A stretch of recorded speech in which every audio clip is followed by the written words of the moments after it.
thème de ce soir, c'est le thème de l'oubli. Et la caractéristique principale de l'oubli, vous la connaissez tous, c'est qu'on oublie. Donc on n'a absolument aucune conscience quand on a oublié. Voilà.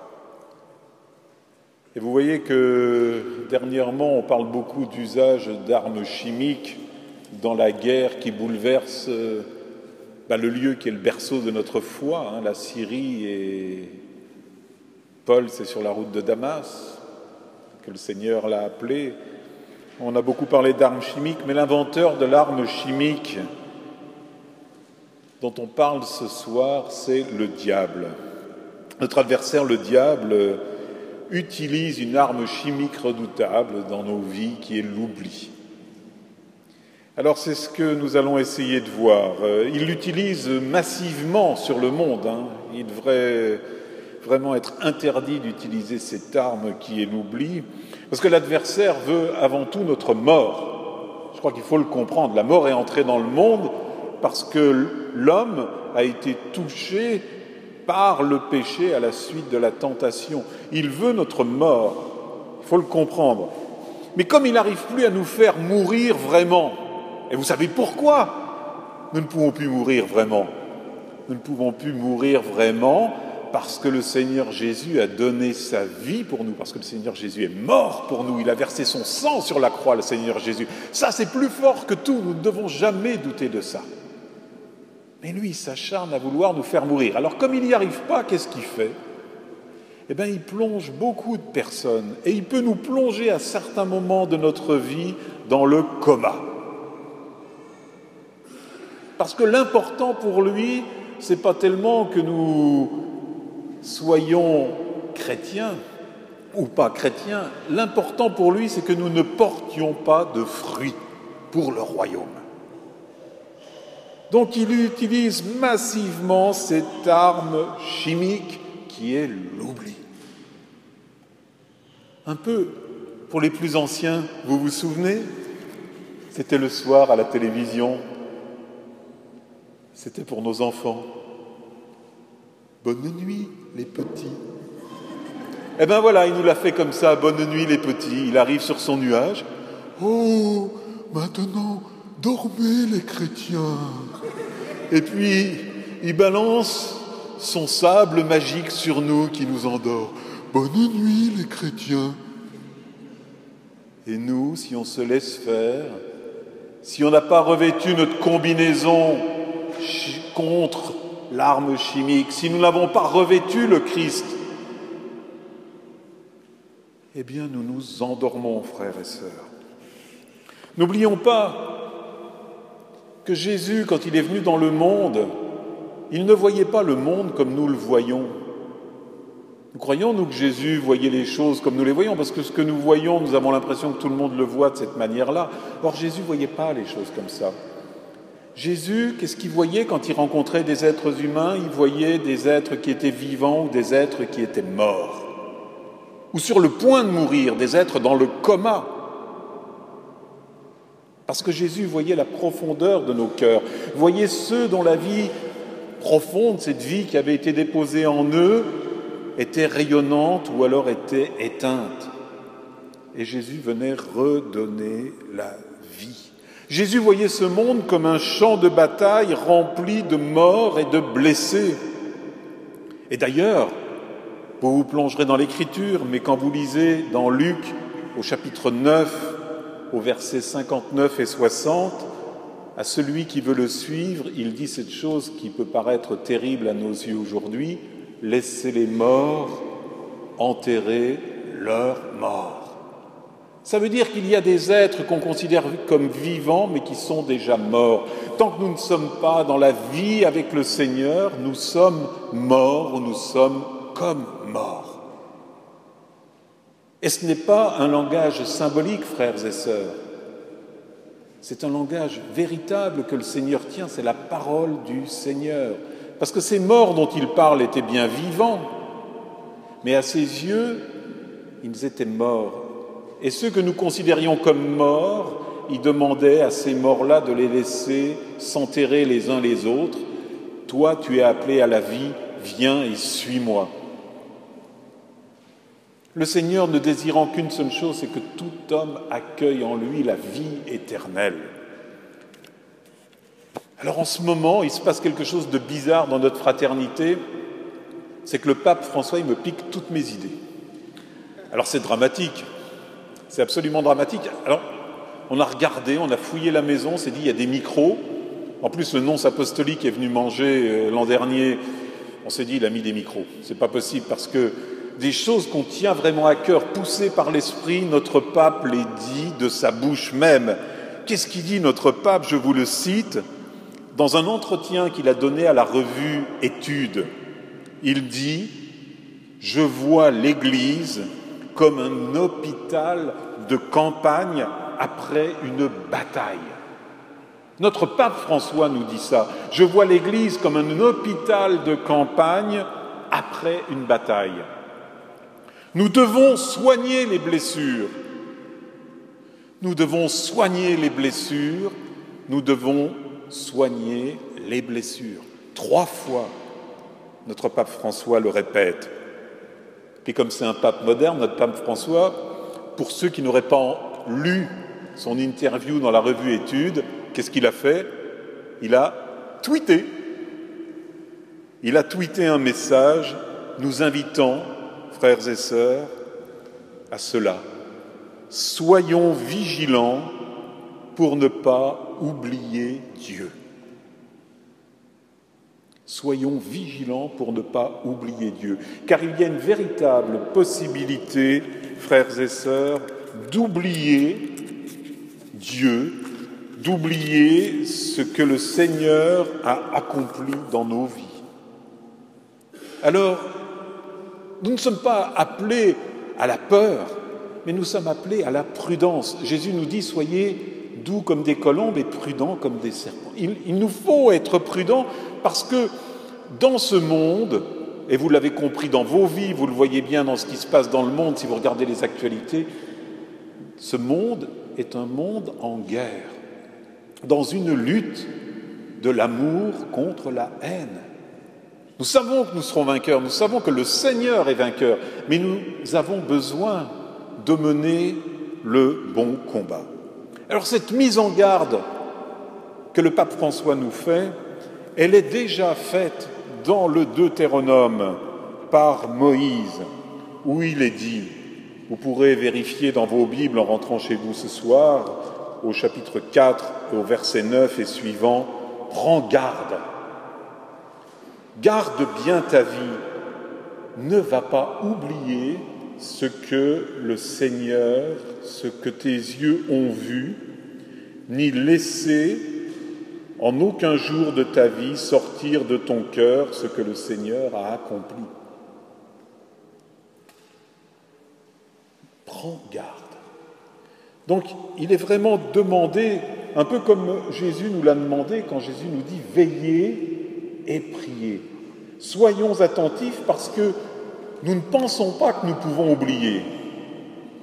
Mais en réalité, l'oubli peut tomber sur nous. Un peu plus loin, au chapitre 8, toujours du Deutéronome, eh bien, de nouveau, le Seigneur parle à Moïse et lui dit « Garde-toi d'oublier le Seigneur ton Dieu ». Et comment on oublie le Seigneur notre Dieu? C'est parce qu'on oublie ses commandements, ses coutumes, ses lois que je te prescris aujourd'hui. Et là, nous avons une description de la manière dont le malin agit dans nos vies.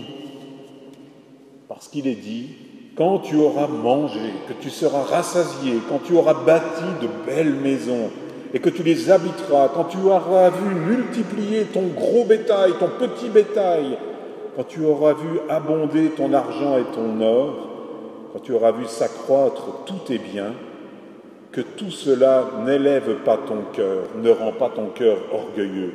N'oublie pas que le Seigneur ton Dieu t'a fait sortir du pays d'Égypte, de la maison de servitude. N'oublie pas, il t'a fait passer à travers le désert grand et redoutable. Garde-toi de dire en ton cœur, c'est ma force, c'est la vigueur de ma main qui m'ont fait agir avec cette puissance. Nous pouvons oublier, frères et sœurs, que nous bénéficions des grâces de Dieu. Quand est-ce que j'en ai pris conscience? J'en ai pris conscience il y a une trentaine d'années. C'est la première fois que j'enseigne sur ce thème. Et je suis heureux de le faire en ce lieu. Il y a 30 ans, lorsque je visitais un malade à l'hôpital, quelqu'un que personne n'allait voir, je demandais quand j'allais à l'hôpital, est-ce qu'il y a quelqu'un qui reçoit aucune visite? Et donc on m'indiquait toujours telle ou telle personne que personne ne visitait. Je suis allé le voir, nous avons échangé, et je lui ai dit un moment, est-ce que vous acceptez de prier? Il m'a regardé, il m'a dit oui. On a commencé à prier, et d'un seul coup, après la prière, il m'a dit, en larmes, j'avais oublié. Toute sa vie, il avait oublié de prier, oublié le Seigneur. L'oubli était tombé sur lui et toute sa vie, c'est à la porte de la mort qu'il a repris connaissance. C'est à la porte de la mort que la flamme de vie a repris en lui. Et nous avons pu bénir et louer le Seigneur et il est mort dans la paix. Mais là, j'ai pris conscience de combien on pouvait oublier. Et dans les psaumes, au psaume 137, il est dit quelque chose de très important. « Si je t'oublie, Jérusalem, que ma langue s'attache à mon palais. » Ça veut dire quoi, si je t'oublie, Jérusalem? Si j'oublie ce lieu de présence du Seigneur dans mon cœur. Si j'oublie que la Jérusalem est aussi une Jérusalem céleste, un but vers lequel nous marchons ensemble, si nous oublions cela, qu'est-ce qui va se passer? Notre langue va coller à notre palais, ce qui est le signe très très net de l'utilisation des armes chimiques. Quand la langue colle à votre palais, quand vous ne pouvez plus louer le Seigneur, c'est que vous êtes victime de cela. Ne plus pouvoir louer le Seigneur, avoir la langue qui colle à son palais, ne plus pouvoir exprimer par la parole, par le chant, par la louange, ce que le Seigneur fait dans nos vies, c'est que nous sommes déjà atteints et qu'il nous faut absolument l'antidote du Seigneur que nous avons et que je vous donnerai.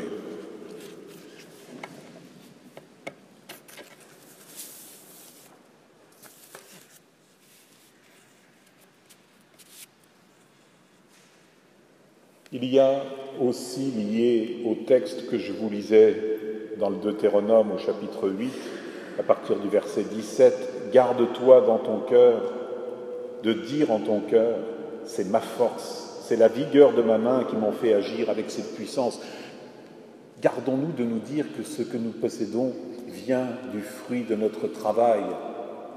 Ça vient de la grâce de Dieu qui nous a permis de travailler.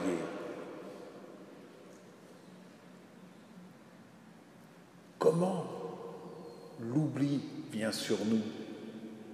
Eh bien, c'est très très clair dans le psaume 134.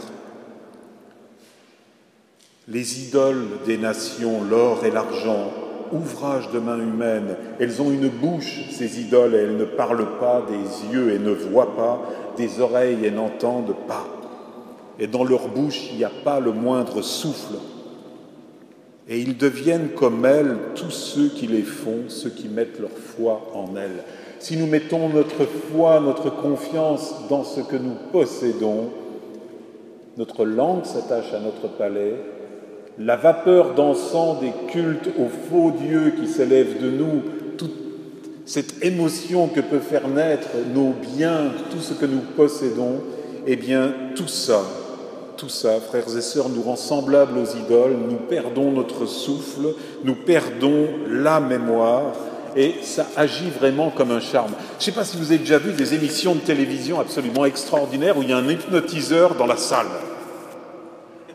Ça nous a tous fait rire, parce que même des gens qui n'y croient pas, ils montent sur scène, et puis d'un seul coup, vous savez, un peu comme dans le livre de la jungle, « Fais-moi confiance, regarde mon doigt ». Et puis d'un seul coup, la personne sur scène se retrouve à quatre pattes en train de japper, faire n'importe quoi. On l'a vu ça. On l'a vu dans des émissions de télévision. Des gens qui n'y croyaient pas et qui faisaient ça. Et ce qui est de surprenant, c'est que quand la personne, l'hypnotiseur fait ça, la personne d'un seul coup reprend conscience comme s'il ne s'était rien passé. Parce que l'arme chimique de l'adversaire agit comme un charme sur nous. Nous sommes sous le charme. Et quand nous sommes sous le charme, nous ne pouvons plus rien comprendre à ce qui se passe. Nous ne pouvons pas comprendre ce qui se passe dans notre vie parce que nous sommes comme endormis. C'est pour cela que le Seigneur, dans le Deutéronome, nous dit « Israël, écoute ». Shema Israël, écoute, écoute, mets-toi à l'écoute du Seigneur, sois attentif. Alors il est capital, si vous voulez, frères et sœurs, de faire mémoire, de pouvoir ensemble se souvenir de ce que le Seigneur fait dans nos vies.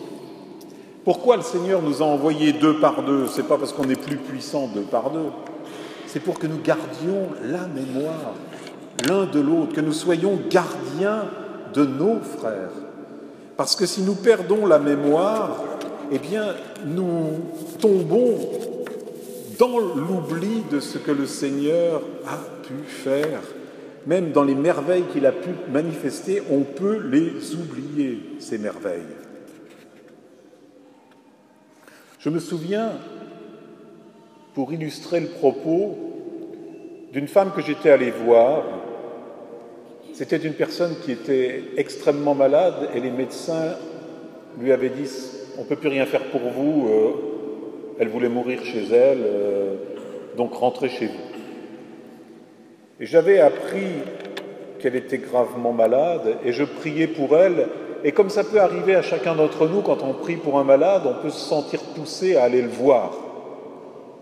Non pas uniquement pour lui apporter des chocolats ou des oranges, ce qui peut être contre-indiqué dans l'état de la maladie que la personne peut avoir, mais y aller pour lui témoigner eh bien, qu'elle a du prix à nos yeux. Donc je vais voir cette femme et puis je lui demande si on peut prier ensemble. Et elle me dit oui, parce que c'est le plus beau cadeau que nous pouvions faire à quelqu'un, c'est de prier avec lui. Je commence à prier pour elle, et puis comme ça peut arriver à chacun d'entre nous, si on se laisse guider par l'Esprit Saint, si on a appris à reconnaître aussi en soi la voix de l'Esprit, d'un seul coup, je lui pose une question. Je lui demande, mais est-ce que vous avez fait du spiritisme? Elle me dit non. Je lui dis, écoutez, réfléchissez bien. Et on se remet à prier, et d'un seul coup, elle me dit « Ah oui, j'avais oublié. J'avais oublié. Oui, j'ai fait une séance de spiritisme où on a invoqué ma tante qui était morte. » Et je lui dis « Votre maladie s'enracine dans cette séance de spiritisme. C'est là que votre maladie a commencé. Est-ce que vous promettez au Seigneur que vous ne le ferez plus ?» Elle me dit, mais je ne savais pas que c'était mal. C'est sûr que si vous allez cueillir des champignons à Tchernobyl et que vous êtes fluorescent le soir en bouffant des champignons, vous ne savez pas que c'est radioactif, mais c'est radioactif quand même, quoi. Quand vous touchez au spiritisme, vous êtes en danger. Et cette brave tante, elle me dit, mais elle était très catholique. Je lui fais, oui, elle était peut-être catholique, mais elle vous a vampirisé, cette tante. Est-ce que vous acceptez de ne plus le faire? Il me dit, mais bien sûr que j'ai fait ça comme ça. Et donc on a reprié, je lui ai réimposé les mains. Et je suis parti. Et le soir, son mari m'a appelé et me dit, j'ai appris que vous êtes venu voir ma femme, qu'est-ce que vous lui avez fait? J'ai fait, qu'est-ce que je lui ai fait quoi? Oui, parce que quand je suis rentré, elle était en train de se faire des steaks.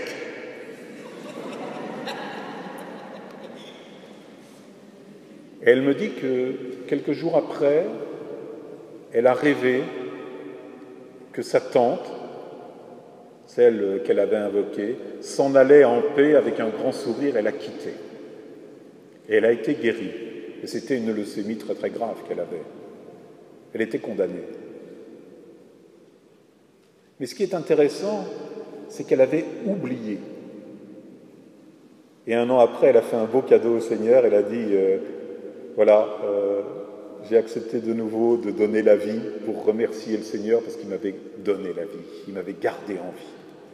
Et donc elle a fait un beau petit. Et voyez, l'oubli. Elle avait oublié ce qui s'était passé dans sa propre vie. Et nous pouvons vraiment tous être victimes, si nous ne sommes pas attentifs, de l'oubli. Moi-même, si je vous parle aujourd'hui, je reste dans un mystère par rapport à une partie de ma vie où j'ai oublié le Seigneur. Quand j'avais 7 ans, aujourd'hui on a fêté la confirmation dans notre paroisse, il y avait 45 jeunes qui se sont avancés, qui ont reçu l'imposition des mains, qui ont reçu l'onction du Saint-Crème. Et je me souviens, mais quand j'ai reçu ça, à l'époque on faisait la confirmation très tôt, je devais avoir 7-8 ans, on m'a dit que j'étais le chevalier du Christ. Waouh, je suis rentré, j'ai pris une boîte de pâtes Lustucru avec la visière, je me suis fait un casque, je me suis fait un bouclier avec le couvercle de la marmite et j'allais en pourfendre parce que j'étais le chevalier du Christ, quoi. À 7 ans. À 7 ans, on brûle de l'amour du Seigneur. Je vais vous dire, à 15 ans, je ne brûlais plus du tout de l'amour du Seigneur. J'ai oublié le Seigneur. J'ai oublié le Seigneur. Comment c'est possible d'oublier le Seigneur ? Je célébrais l'Eucharistie avec des petits lus ronds à l'époque. Et comme j'avais beaucoup de paroissiens virtuels devant moi, je me bouffais carrément toute une boîte de gâteaux parce que je communiais pour eux. Frères et sœurs, comment oublier ça ? Comment oublier au point que, quand j'ai rencontré mon épouse, je lui ai dit, il faut qu'on cherche Dieu ensemble. Et comment avoir oublié cette grâce de l'Esprit Saint, cette grâce de Jésus? Et il a fallu quelques années de recherche. Dieu soit loué, on ne s'est pas perdu, on aurait pu se perdre pour que tout à coup le Christ soit présent dans l'endroit où j'étais et que le Christ me comble de sa paix, que je me souvienne d'un seul coup que ce Christ Jésus que j'aimais étant enfant, c'était lui qui était le sens de ma vie. J'avais oublié, frères et sœurs. Et nous pouvons oublier. Parmi nous, il y a des personnes qui ont oublié ce que le Seigneur a fait pour eux étant petits. Parmi nous, il y a des personnes qui ont été touchées par le Seigneur étant petits, qui ont eu une vocation, qui ont été appelés par le Seigneur. Il y a des chrétiens pratiquants qui sont à côté de leur pompe, parce qu'ils vivent non pas selon l'appel du Seigneur, parce qu'ils n'ont pas osé répondre à l'appel du Seigneur. Mais le Seigneur désire les remettre dans le chemin de leur vocation profonde. Beaucoup de gens vont mal, beaucoup de gens sont malades, parce qu'ils n'ont pas répondu à leur vocation et que rien ne les comble. Parce qu'ils l'ont oublié, frères et sœurs. Ils ont oublié ce moment de grâce. Combien de personnes me disent « Ah oui, quand on était petit, ah oui, on a été touché, mais tout ça, c'est loin. » Tout ça, c'est loin. Et en oubliant Jésus, il s'est passé une autre chose encore plus grave. C'est que je me suis mis à détester l'Église. Parce que quand on n'a plus cet amour de Jésus, eh bien, l'Église, on la voit de l'extérieur et on se laisse séduire par tout ce qu'on entend sur l'Église et on n'aime plus l'Église.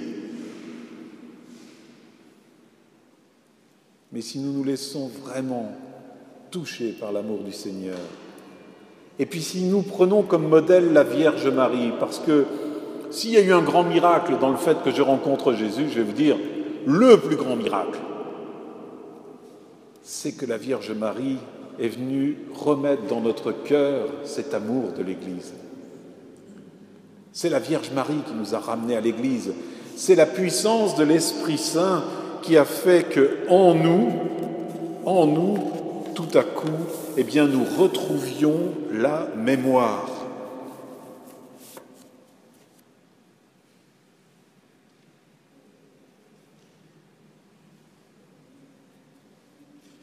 Frères et sœurs, si le Seigneur nous fait parler de ce sujet-là ce soir,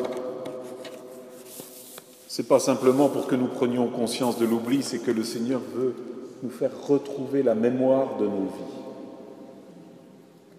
Peut-être que vous sentez au fond de votre cœur que vous n'êtes pas vraiment d'aplomb, vraiment en phase, que vous n'êtes pas vraiment en dehors du chemin, mais vous êtes un peu au bord du chemin. Vous sentez que c'est bancal quand même, que ça ne tourne pas rond. Parce que peut-être, vous avez été touché comme j'ai été touché par la puissance de l'oubli. Mais ce qu'il y a d'extraordinaire, c'est que le Seigneur nous dit, quand je serai ressuscité d'entre les morts, je vous enverrai l'Esprit Saint. Et qu'est-ce qui fait l'Esprit Saint ? Vous le trouverez dans Saint Jean, au chapitre 14, au verset 26. Le Seigneur, par l'Esprit Saint, il nous fera ressouvenir de tout ce que je vous ai dit. L'Esprit Saint nous fait ressouvenir. Dans la Tobe, c'est une très belle traduction. L'Esprit Saint nous fait ressouvenir de tout ce que je vous ai dit. Il l'a dit à ses apôtres. Un peu plus loin, le Seigneur dit « Je ne prie pas uniquement pour vous, je prie aussi pour tous ceux qui croiront grâce à votre parole. » C'est-à-dire que le Seigneur Jésus, avant de mourir, il a prié pour chacun d'entre nous ici présents. Le Seigneur Jésus nous a vus. Le Seigneur Jésus a prié pour nous. Et quand il dit à ses apôtres qu'il enverra l'Esprit Saint et que l'Esprit Saint vous fera ressouvenir de tout ce que je vous ai dit, c'est que l'Esprit Saint fait que nous nous ressouvenons de ce que le Seigneur est venu nous dire dans nos propres vies à un moment donné de notre vie. Frères et sœurs, réjouissons-nous parce que si nous sommes réunis ce soir, si le Seigneur nous a mis dans le cœur de nous sortir de l'oubli, c'est qu'il veut l'accomplir, il veut accomplir cela dans nos vies. Il veut nous redonner la mémoire de notre vocation profonde, la mémoire de son nom. Alors vraiment, je vous demande de vous recueillir un instant, de demander au Seigneur que son esprit vienne éclairer vos propres vies, parce que nous n'avons pas tous le même chemin, tous nos chemins sont différents, chacun a son chemin. Chacun a son chemin, mais le chemin que nous prenons tous, c'est le Christ, Seigneur. Et c'est sur ce chemin que le Seigneur nous demande d'avancer. Et c'est ce chemin qu'il veut retracer en nous, retrouver le chemin, l'appel à notre vocation profonde. Et le Seigneur, nous en sommes sûrs, par tout ce qu'il a pu déposer en nos cœurs de foi, d'espérance et de charité, eh bien, le Seigneur va nous sortir de l'oubli et nous conduire dans la joie, dans la lumière de la vérité tout entière, car l'esprit qu'il nous donne est un esprit de vérité. Alors invoquons l'Esprit Saint, frères et sœurs, et laissons-nous porter par cet esprit, afin que l'Esprit Saint en nous chasse l'oubli et fasse renaître la mémoire en Dieu, notre Sauveur.